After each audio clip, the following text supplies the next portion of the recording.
This is your weekly tech recap with Jamal Abbott. News and insights about the tech world in plain English. Thank you for listening. We are in episode 11 and we have a lot of news to bring to you. And in today's episode, we will be discussing the 5G network going live on Sprint. Next, we'll hear about how the Department of Justice still wants a fourth wireless carrier in order for the T-Mobile and Sprint deal to go through. Then we'll be discussing the Frontier sales operation to relieve the carrier's debt. Then we'll hear about Huawei's clapback against the U.S. ban. Last, we'll hear about the FCC's 5G auction sale. Then we'll close up this episode with Q&A. We're kicking off the first story with Sprint and their 5G network going live. So the network officially launched on May 31st, and it is active in these following locations in the United States: Kansas City, Missouri, Atlanta, Georgia, Dallas-Fort Worth, Texas, and Houston, Texas. Now Sprint will follow up this initial deployment with 5 additional cities, and you can go to jamalabbott.com and look up episode 11 of the weekly tech recap to find out these next locations. Sprint notes that the 5G network will cover over 2,180 square miles, and over 11.5 million people in these 9 markets will be covered with 5G service. And Sprint notes that this is the largest initial 5G coverage footprint in the United States. The average speeds of this 5G network is going to be around 100 megabits per second, and then going up on the high end to 1 gigabit per second. With the debut of this 5G network, Sprint has 2 5G phones that are available, and the consumers can sign up for the appropriate plan to take advantage of this 5G network. So I want to applaud Sprint for making 5G happen, and it looks pretty impressive so far. The most impressive thing that we just had mentioned was the coverage. With the initial deployments by Verizon and AT&T, one of the criticism from customers was the fact that, for one, that the coverage was very limited. Like, you had to be in a specific area to lock into 5G signal, and it didn't last that long if you went from outdoors to indoors. The other criticism about the initial deployment was the fact that users were unsure how far this 5G signal would actually go. So some people were finding that if they got the signal in one part and then they moved maybe a block away, the signal would quickly fade out and they would transfer over back to the 4G network. The other thing that Sprint has done pretty well too was actually to publish coverage maps. So there's some maps out there that show how far, like in the Dallas-Fort Worth area, you can go to get 5G coverage. And the other benefit that Sprint has done was actually provide 5G capable devices at the start of the network deployment. With Verizon, they added an add-on module to turn on 5G capabilities for an existing phone. And then shortly after that, they announced the Samsung Galaxy S10, which would be the first true 5G capable phone on that network. And then also too, with AT&T, they still don't have a 5G capable phone. So this is good for Sprint that they actually have a phone at launch for users to take advantage of the 5G capabilities. So this is good for Sprint. This is good for their customers. And Sprint also notes too that they will be in a better position to provide 5G in the future once that deal with T-Mobile goes through. And if you're planning to jump on this, let me know. Hit me up, jamal@thephoneguy.com, or you can hit me up on social media. I'm pretty much everywhere. I'd like to get your thoughts and then let me know what you think. In my research on the Sprint 5G deployment, I ran across a video from one of the Sprint executives, and they talked about the fact that they don't have the high band spectrum for their 5G deployments. And they note that that will come as long as the T-Mobile and Sprint deal goes through, which brings us to the next story. Now, this is according to Bloomberg, and the Department of Justice wants to have a fourth wireless carrier to emerge from this deal with their own network. Now, the Department of Justice is concerned that the industry will lack competition if we go down from 4 carriers nationally to 3. And we're still waiting for the Department of Justice to work things out on their end. But this is the latest news that has come about regarding the Sprint and T-Mobile deal. And this one's interesting because both T-Mobile and Sprint note that they can't compete against Verizon and AT&T by themselves. As Sprint sits right now, they have what we call the mid-band spectrum, and that provides a balance between broader coverage as well as providing the higher speeds, but not the super ultra fast speeds that we've seen from AT&T and Verizon. So for them to combine together is what they're ultimately arguing is going to allow them to really compete, as well as providing a nationwide 5G network for the consumers in the United States. I don't really see them going down this path only because it would require some additional cash, and then also they would have to probably give something up that they already own as an asset that would be used to build up their own network. Now we know a part of this deal they're willing to give up one of the prepaid mobile brands, and that's Boost Mobile, but I just don't really see them giving up much more than that to make a 4th wireless carrier. So we'll see how this plays out. The process is still moving along, and it gets interesting by the moment to see, what is actually going to happen. And another interesting name that came about as a bidder for Boost Mobile was Amazon. Now we know Amazon is the huge retail giant, and they've done some things with e-commerce. They've done some things with Whole Foods. Now, if they were really to get into the wireless market, how would this industry change if they were an actual player? Now, could they emerge as that 4th wireless carrier that the Department of Justice wants? Only time will tell if that actually comes to play. But that's the latest and greatest, and we will continue to keep our eyes on this story as it develops. Our next story is about Frontier selling a portion of its operations to release some debt. Frontier Communications enters into an agreement to sell its operations and assets in the Washington, Oregon, Idaho, and Montana areas to Wade Division Capital and Searchlight Capital Partners. This transaction covers over 350,000 residential and commercial customers, and this move allows Frontier to reduce their debt and then also gives them some cash. And then we're talking about $1.3 billion in cash at the time of this closing. As a part of this deal, Wade Division Capital and Searchlight have formed a new company that will operate the business and serve the existing customers and honor existing contracts. This move by Frontier comes nearly 10 years later after buying the wireline assets from Verizon in 2010. Now, in episode 8 of the weekly tech recap, we talked about how CenturyLink was needing to transform their business. CenturyLink is the other major wireline provider in the United States. So they're the 3rd largest wireline provider. And we had discussed how they were in need to transform their business because the market isn't too pleased with their performance and the results that they've had up to this point. And then some financial analysts also note too that with Frontier selling a portion of their assets, now this could be a sign for other telecom companies like CenturyLink to sell portions of their businesses to other private firms that are willing to take on this responsibility of providing wireline services. So this could be a way for CenturyLink to become profitable, and it could be a sign of the future with some of these other telecom companies that need to get themselves into better financial positions. So with Frontier doing this could be a sign of things to come. And probably the most important thing if you're a customer that's in this area. So nothing has changed as of yet other than this agreement happening. There will be some changes as the workers and management transition between the 2 different companies.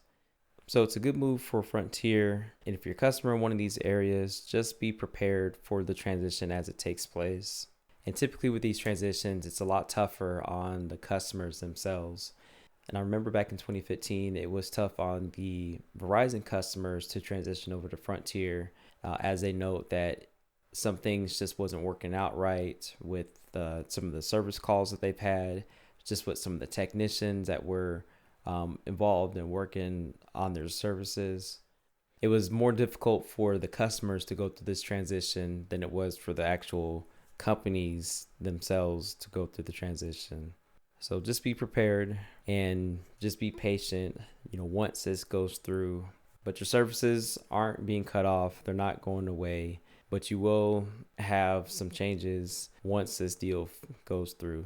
We'll see how this works out. This will be change for everybody involved, and hopefully this goes nice and smooth. Our next story is about Huawei and their clapback against the U.S. ban.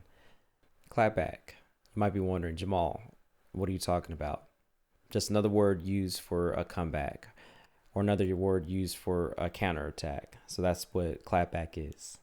Now, Huawei went to the U.S. courts to file a motion for summary judgment to challenge the National Defense Authorization Act. So this is the act that essentially banned Huawei from doing business with the U.S. federal government. The telecom maker argues that the NDAA calls out their company only and prevents them from doing business with the U.S. government. This also affects third-party entities that do business with the United States. If I'm a third-party supplier with the U.S. government and I have dealings with Huawei equipment, it's going to prevent me to do business with the government. Now, Huawei states that the U.S. has no evidence against them doing any wrong, and this is all speculation up to this point. This hearing for motion is scheduled for September 19th of 2019. We continue to see Huawei fight for their business in the United States and now taking it to the courts. We'll see how this plays out for the company. So far, it's not looking too good for them as far as having to deal with all these challenges with the ban and with other technology partners pulling away from doing business with them. Outside the United States, this doesn't seem to have any impact on Huawei.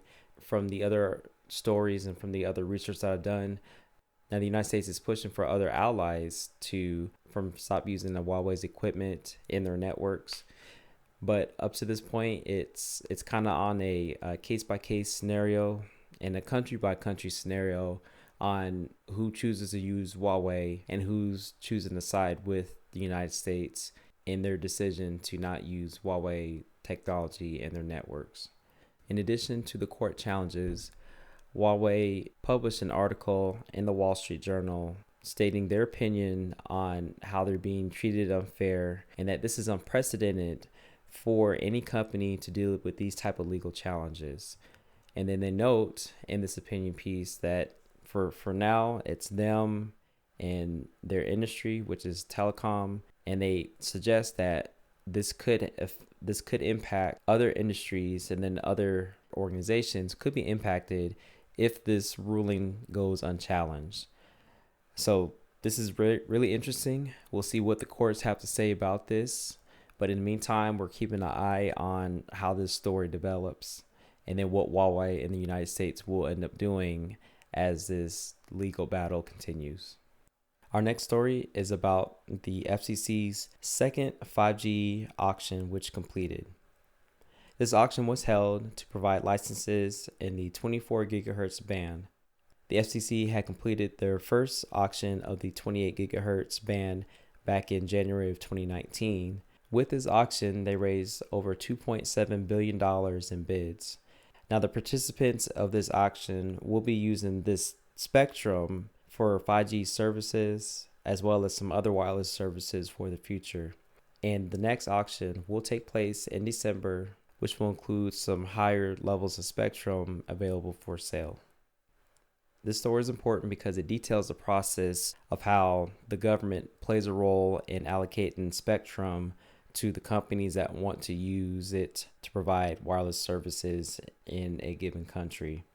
And then just to recap again with a definition, spectrum. So these are the airways that are regulated by the federal government. And if you think about this analogy, think about spectrum as real estate. So we know that there's a limited amount of land out here in the world. The ownership of land has typically went from a government entity to a private entity, at least here in the United States.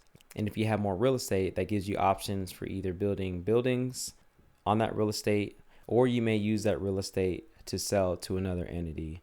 And so that's the same thing too with Spectrum. If you have Spectrum, you're able to use it to deploy these types of new wireless services, these new 5G networks, or by you having and owning a lot of Spectrum, that could be a strategy used to possibly get some cash or maybe to conduct some different deals down the road if you're a wireless company with a bunch of Spectrum. So for instance, Sprint has a lot of Spectrum in the 2.5 gigahertz range, and that's what they're using to build out their initial 5G network. They don't have Spectrum in some of these higher levels, so like the levels that we had just talked about in this auction. They don't have any Spectrum in that area. And they've noted also too that they don't really have the cash to participate in some of these auctions. So Spectrum is important, especially if you're a wireless carrier and you're wanting to compete and you're wanting to provide the next generation of services. You have to have Spectrum in order to stay competitive in the landscape. And then just to quickly recap with Spectrum, we have a low, medium, and high bands.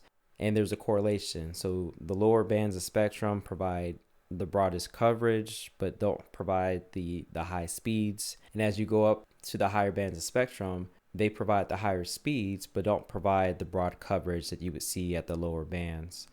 And that's the reason why with AT&T and Verizon are able to provide the higher speeds, but have limited coverage, is because the technology itself isn't designed to provide broad coverage.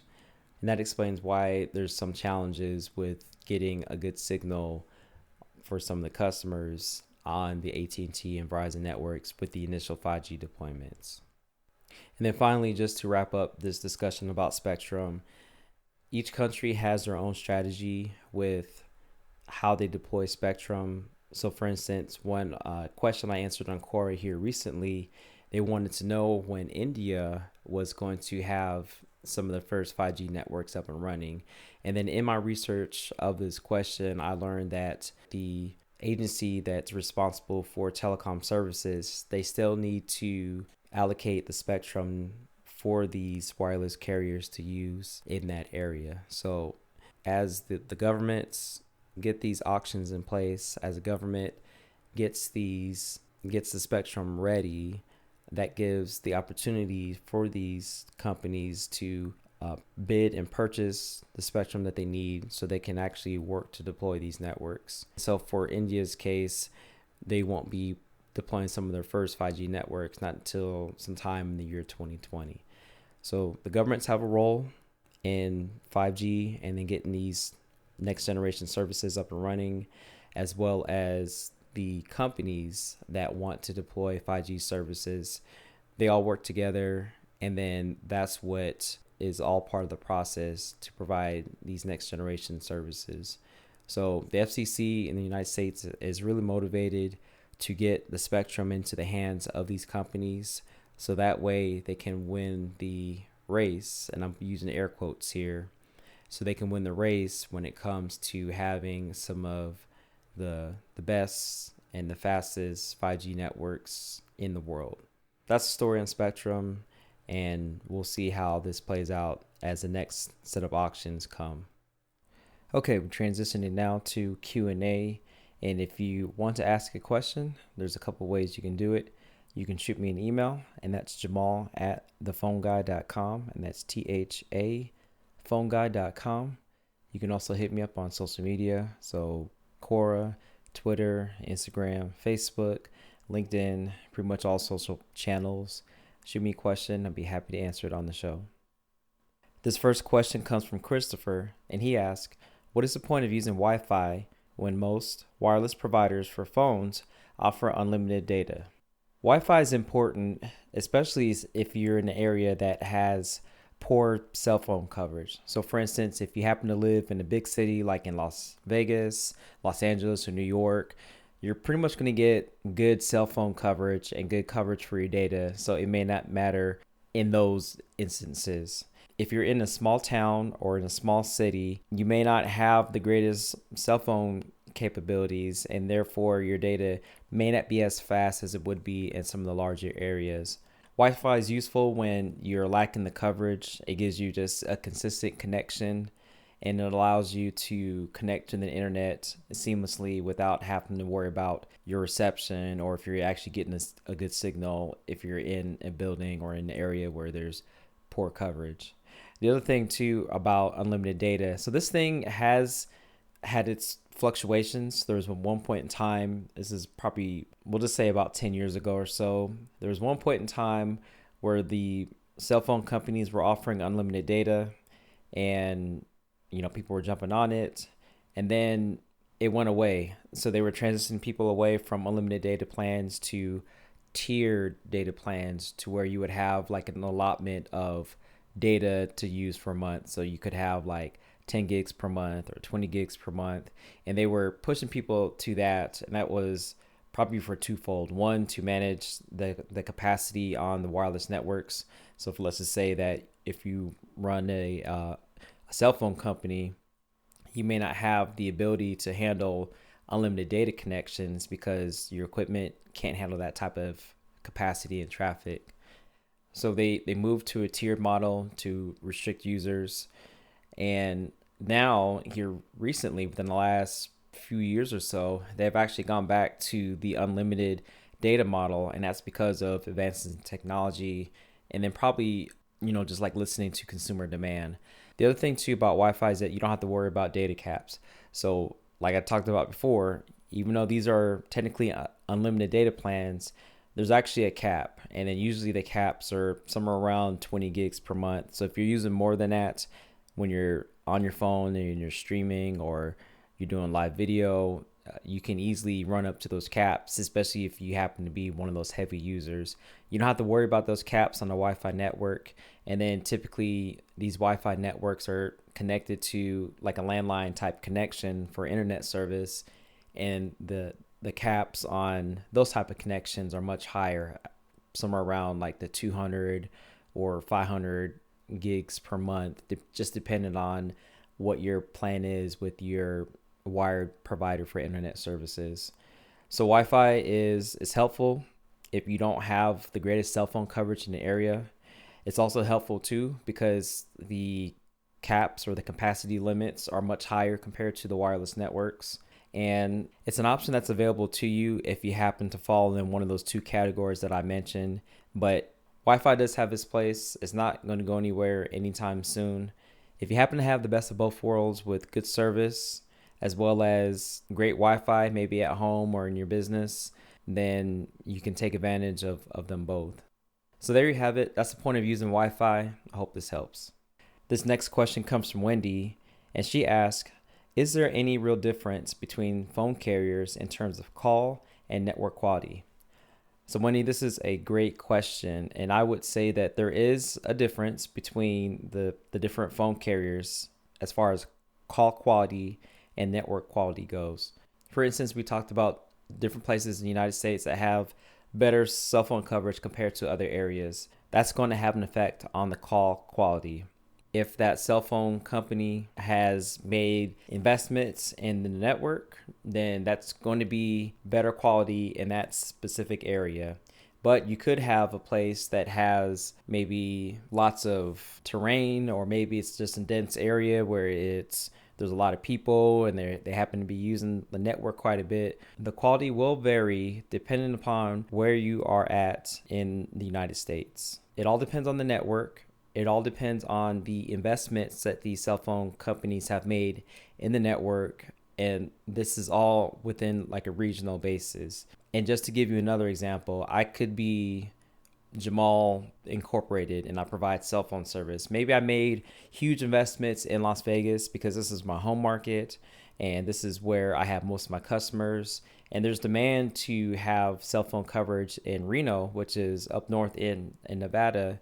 There might be demand for there, but I've just started to put my network in place in that area, but I haven't quite made the investments. So the coverage is a little spotty, and the network doesn't work as well as it would have if you were in Las Vegas, and that's because I've made the investments in the network. A couple different factors that come into play with call quality and the network quality, but it all depends on the network provider and all depends on the investments they have made. And this is just my own personal opinion here. To me, it appears that Verizon has the best coverage nationwide, and I'll give it to AT&T too. So they're like 1 and 2 in my mind. So maybe 1 in certain areas and number 2 in certain other areas. They seem to have the best coverage nationwide from my own personal experience using both services. I usually have never had a problem using them when I've done some traveling and things of that nature. But Sprint, it works well. Where I'm at here in Las Vegas, when I did a recent trip to Arizona, my coverage is a little spotty. But once again, too, I was in the mountains, and then it's really unfair for me to expect my cell phone to work deep into the mountains when there's hardly anything out there except for, the freeways and animals and other things of that nature. But my Verizon phone, which I was using for work, that worked pretty well. I didn't have hardly any issues, except to the points to where it really got deep into the mountains and then it started to cut off. So there is a difference. It all depends on your budget, all depends on where you live at, and then all depends on what you're looking for into a carrier. This next question comes from Pravin, and he asks, how has the internet impacted your life? This is a great question and actually a deep question. So I'm excited to answer this. And the internet has impacted my life mainly because it's allowed me the opportunity to learn at scale and then also learn without limits. When you go on the internet, you're able to look up anything that you want. You're able to listen to whoever you want. And this gives you the ability to get different perspectives from different parts of the world, as well as different experiences from experts, maybe in your field or other people that you look up to. And that's one thing that I love about the internet. So for me, the internet has given me the opportunity to learn from some of the best and brightest minds that are out there. And then if you think about what we had previously before the internet came onto the scene, we were limited to what we would hear on the radio or limited to what was on television.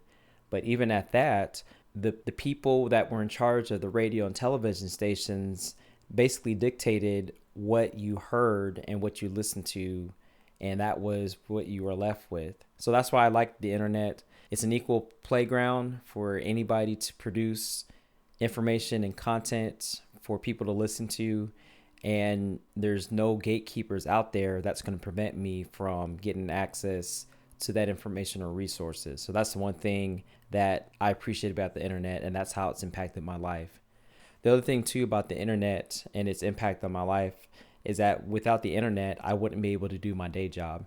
In my day job as a telecommunications analyst, I'm able to connect and analyze and to assess different telephone systems, and that's mainly done over the internet. So I don't have to be physically in front of the telecom system, but as long as I have an internet connection, I can connect to that unit, I can connect to that system remotely over the internet and then be able to do my job without having to be physically in front of the equipment. And then the other thing that's pretty cool about the internet and then how it's impacted my job essentially wouldn't exist here today if it wasn't for the internet. So it's mind-blowing to think that this job wasn't here about 20 or so years ago without the high-speed internet connections that we have in place here today. And then finally, I would just say that the internet has impacted my life, and kind of going back to the first point I made about the internet being the place to where you can listen to different people with knowledge and expertise. It's impacted my life is because I'm able now to share information and resources and then just the things that I'm thinking about on this platform that we call the internet. So I think it's cool that once again we can connect with different people. It's cool that I can record my thoughts here on this podcast and then have that living out there on the internet, and then you as a listener happen to stumble upon this, or maybe there's something that you were trying to research and trying to get some information about, and if you gotten that answer, that information from this podcast, that makes me very, very happy that I was able to help you out in some shape or way, even though I may not be in the same physical location as you. So that's how the internet has impacted my life, and it's a great opportunity for anyone to take advantage of what the internet has to offer. And I would just encourage you, if you are looking to learn, looking to grow, and looking to expand your horizons, it's probably out there on the internet. You just have to look, and then you'll find the answers that you're seeking all here on the internet. Well, episode 11 in the books. I'm so excited, and I'm so thankful that you are hanging out with me here today and then getting caught up on the tech news for this weekly tech recap. And I wouldn't mind getting your feedback. So let me know how I'm doing. Let me know what you need from the show, or let me know if there's something else that you want to hear in the world of tech. So we've covered quite a few things, and I hope that this gives you a lot of value. It helps this gives you just a little bit more information, and maybe this makes your day just a little bit better.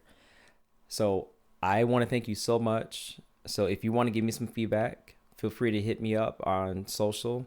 Feel free to hit me up on email, jamal@thephoneguy.com. Or if you want to go to my website and then leave a comment on this particular episode, you can do that. Website again is jamalabbott.com. And then you can go to this episode number 11 of the weekly tech recap, and then leave your feedback there. So I'm so thankful, so happy that you've tuned in today. And I just want to thank you for your time once again. And I hope you have a great and amazing day. I'll talk to you again soon.